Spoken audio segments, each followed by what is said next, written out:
GHMC standing committee ఏకగ్రీవం. పోటీ నుంచి తప్పుకున్న బీఆర్ఎస్. నామినేషన్ విత్డ్రా చేసుకున్న ఇద్దరు బీఆర్ఎస్ కార్పొరేటర్లు.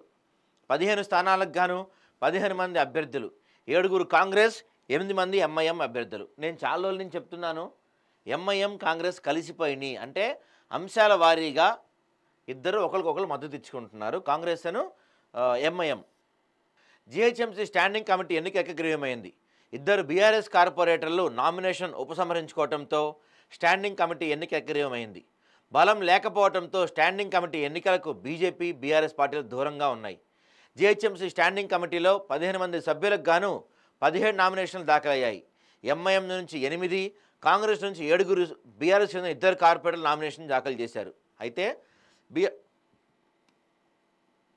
ఇద్దరు బీఆర్ఎస్ కార్పొరేటర్లు తమ నామినేషన్ విత్డ్రా చేసుకున్నారు. దీంతో ఎన్నిక ఏకగ్రీవమైంది. 15 మంది స్టాండింగ్ కమిటీలో ఎంఐఎం నుంచి 8, కాంగ్రెస్ నుంచి 7 సభ్యులు ఉన్నారు. చాలా కాలం తర్వాత కాంగ్రెస్ వాళ్ళు ఈ స్టాండింగ్ కమిటీ రావటం.